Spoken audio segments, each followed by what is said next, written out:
I would now like to call upon my fellow judges to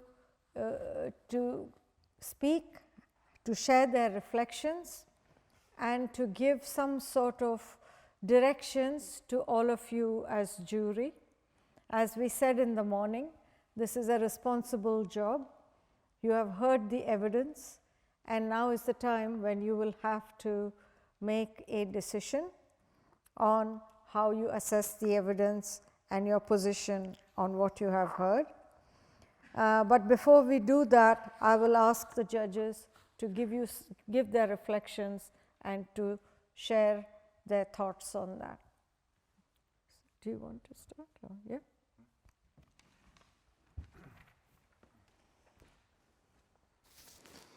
So we've been through a long day, and from the time we started, there's been something which we've picked up on and seems to have been playing itself out across the day itself. I'd raised this earlier when I had spoken with the prosecutor and the witness, and this then got reflected in the last statement that was made from the person from Yemen itself. And that's where the person said directly, war contradicts peace. And I just want to remind you, when I mentioned Orwell this morning, what did he actually say? He said, war is peace, freedom is slavery, ignorance is strength. And if we look across what we've heard across the day itself, from Wendella, the residents, or at least the people that support Wendella and her organization, have tried to put forward information about the links, about what this company called Airbus actually does. But not all the information is available. And what information is available is presented in a form that doesn't actually match the facts as we see it. And we've heard that reflected throughout the day itself. From Valentina, we heard, and I had a sense of how opaque the law, the method through which we are meant to convey the facts, is actually set up. So that didn't seem like the mechanism to open up a way in which we can understand what's happening, but seemed to me a way in which that got closed down. And I think that also came through in the evidence that was presented, which said it was industry itself that wrote the regulations that was meant to open it up. So that corporate and state link is something we need to bear in mind when we come to providing our judgment on the case. As Mohammed then pointed out as well later, this is inherent in terms of the technologies that are being deployed. It's very important that we realize it's not just the words, it is being put forward, it's in a propaganda form, it's publicity, it's marketing, that these are being offered to people in that form. And then with Karim and his comrades in Yemen and Libya, I think a message that very clearly comes out, this conflict as it's currently taking place has to stop. And the conflict as it stops, it's not just the human beings that are recovering or that we need to pay attention to. It's those living systems, those biomes itself that have been affected. So we may think humans may quickly gather themselves, but what of the wider destruction that has taken place? And that's something we also need to account for in this court for intergenerational climate crimes, that broader context. So from what we've heard, I would encourage people to take the view, if we can, we must stop the conflict now. And whatever means available to us should be used for that. But in doing that, and as our chief judge has raised, we must also ensure that this conflict, if it stopped in these particular places, don't occur elsewhere. And that's why I think in terms of the indictments against the accused, it needs to be substantive and very clearly stated. Thank you very much. Nicholas, yeah.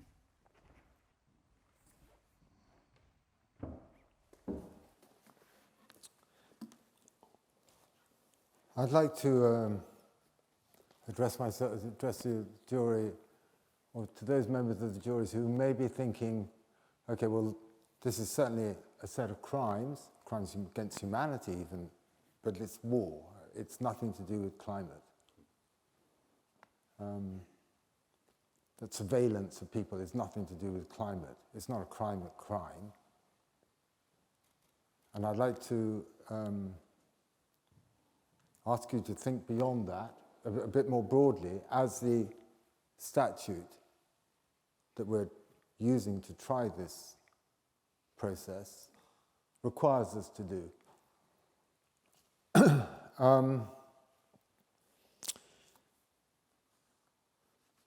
I noticed that, perhaps I just need my glasses here, but that in a way we live in a hostile legal environment. I mean, that was made very clear because of the way the law has been framed makes it very difficult to hold those responsible for what's been happening in Yemen and Libya and elsewhere accountable. But it also, the law is currently framed, makes it very difficult for us to hold those accountable for climate crimes responsible. We live in and try and operate in a hostile linguistic environment. I've noticed throughout the 4 days of the hearings, many of you have been here for the 4 days, how little has been actually spoken about the crimes against non-humans. We've spoken a lot about human rights and the impacts on humans, and I suspect that is partly because we don't have the language to be able to talk about territories as having agency. One witness from the first day talked about rocks in the Mongolian desert having agency. And it's very difficult for us to conceive of this, but the statute asks us to do so. And we live in a very hostile conceptual environment. I mean, I'm struck by, I was rereading during the last 4 days, an interview that was given by Sir John Horton, who was one of the founding members of the International Panel on Climate Change. And in the interview, he said, he was talking about what UN climatologists were allowed to look at, what the scientific remit to them was. And I'll quote, he said, that we're allowed to look when carbon atoms become mobilized in the atmosphere. That is what we look at. What happens to carbon molecules that are mobilized in the atmosphere. But we're not allowed to look at why they become mobilized in the atmosphere. So we're invited to look at climate as just a few molecules that are behaving badly. We're not invited to look at why climate is changing. We're not invited to look at the whole history of extraction, enclosure, colonialism, labor exploitation. None of these things are on the agenda at COP26, but they are part and parcel of what you, as members of the jury, are being asked to look at today. They are part and parcel of what makes a climate crime under this statute. And war is a climate crime because it destroys the conditions of life. because it undermines and destroys the collective right of all of us, not just a few people, to survival. Because it allows companies to profit from the destruction of those conditions. That's what makes it a crime. And those who stand by, as governments do, either to facilitate that process or not to stop it, are also climate criminals under this statute. And that would be my direction to you as members of the jury. Thank you. Thank you. Sharon? Thank you. Thank you very much. I don't want to add too much more to that, but I just want to say that there's a clear line from what Airbus started doing in relation to creating these machines. And I was struck by the picture that you showed of looks like a bird with the shining wings, and it was flying through the air. And it reminds me of a story that was told to us a long time ago. Before the non-indigenous peoples came to our island, Great Turtle Island, there is a place where the old people prophesied about this bird that would fly through the air with the wings that didn't move. And they would drop something on the ground, like a big egg, except the egg was shiny also. And this egg would fall on the ground, and everything there would disappear. And the place that they had this vision was where they dug the uranium that they used to drop the bomb in Japan. So our people know how people that come into our territories around the world, they try to pretend that they're the creator, that they can make creation, and that they use their mental power to try to do that. But all around this room, and many more pictures that could be drawn, is the result of this idea that the human is the creator, when the human has been destroying and is continuing to destroy. And so if we're talking about intergenerational climate crimes, who is going to prosecute for all of these who have gone already, and all of those that they're still thinking of destroying? So for me, intergenerational climate crimes in this particular case is somewhere, someplace, they decided that they're going to do this.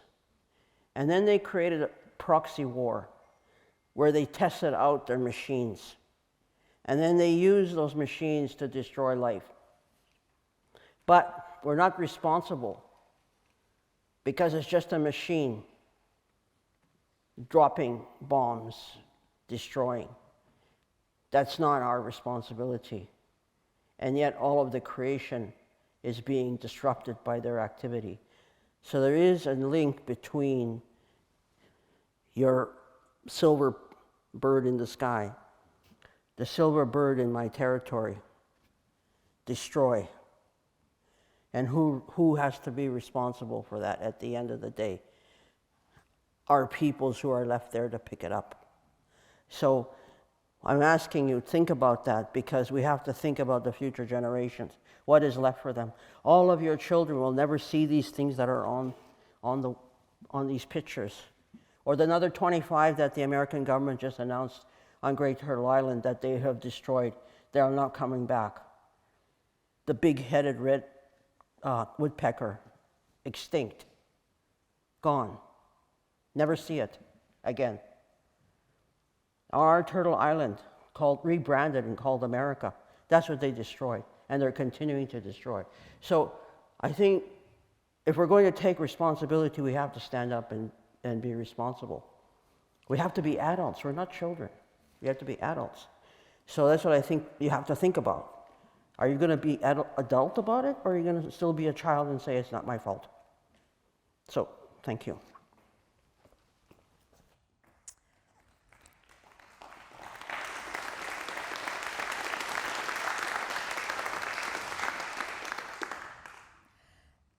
Thank you for that.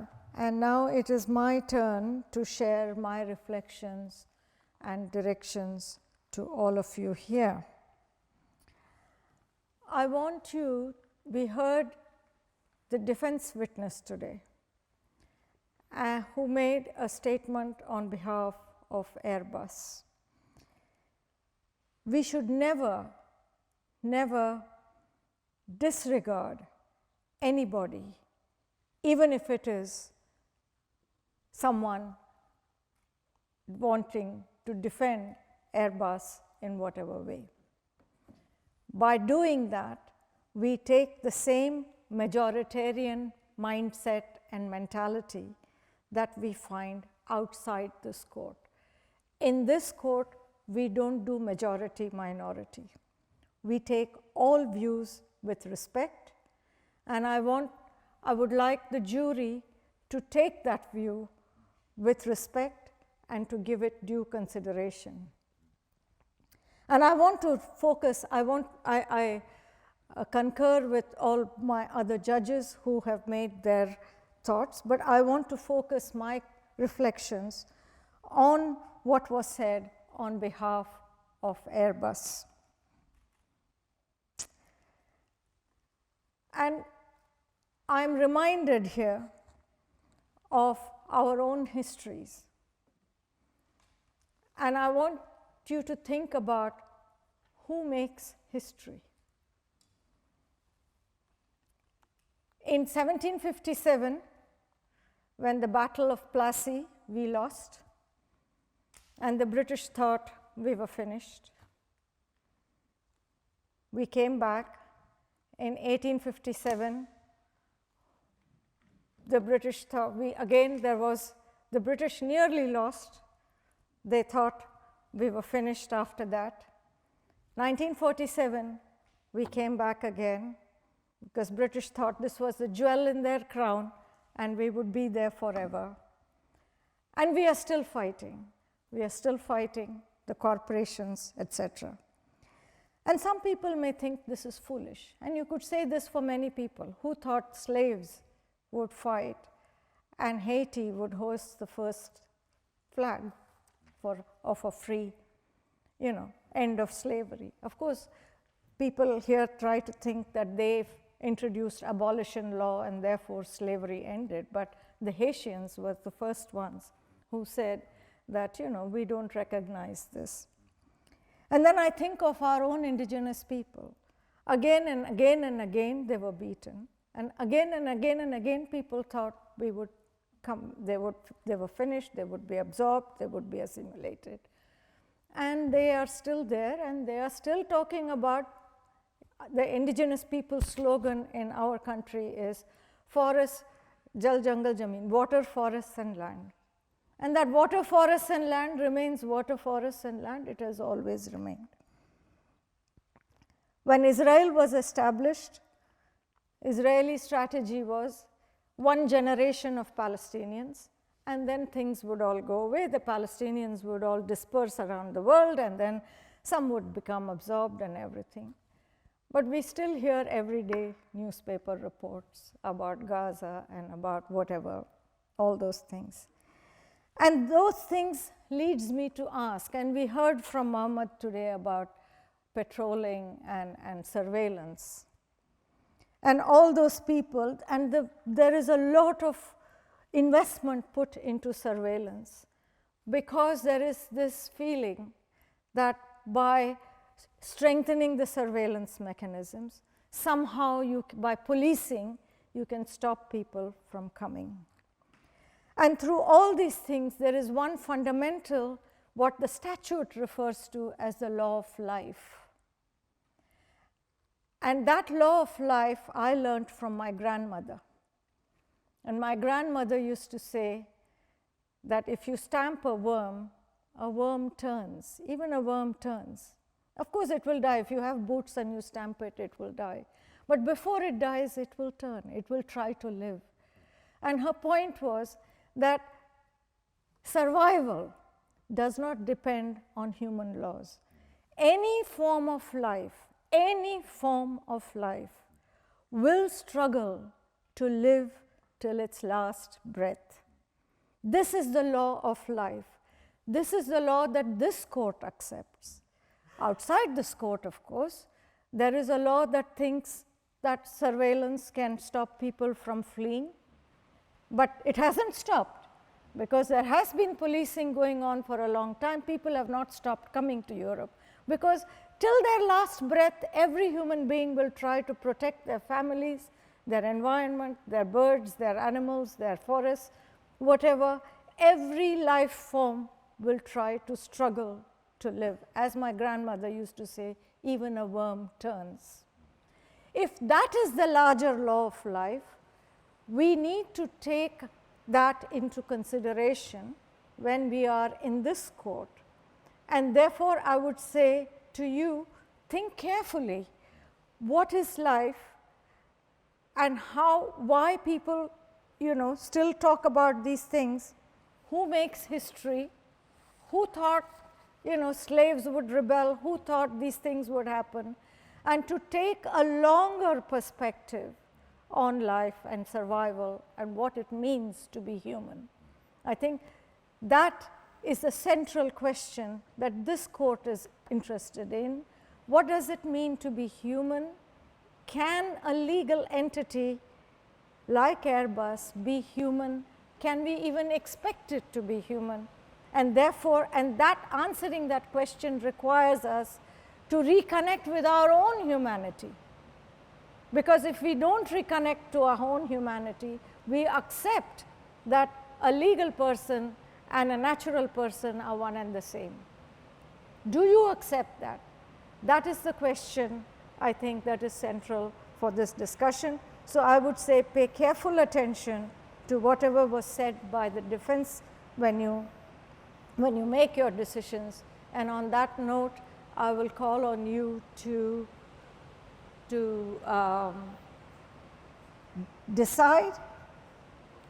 We have heard evidence today on behalf of Airbus, on behalf and on behalf of, and from the three witnesses about Airbus, about its surveillance, the legal infrastructure, and everything. So based on that evidence and based on whatever you have heard from the judges and their directions, may I now call upon you to raise your hands if you think that Airbus is guilty of intergenerational climate crimes as defined in this act.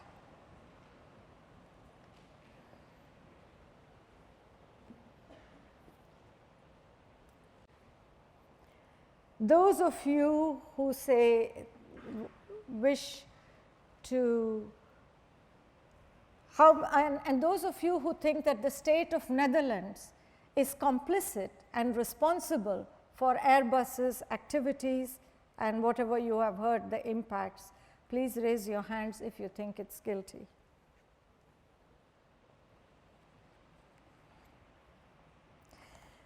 Thank you very much. I think we have a very clear verdict from the jury.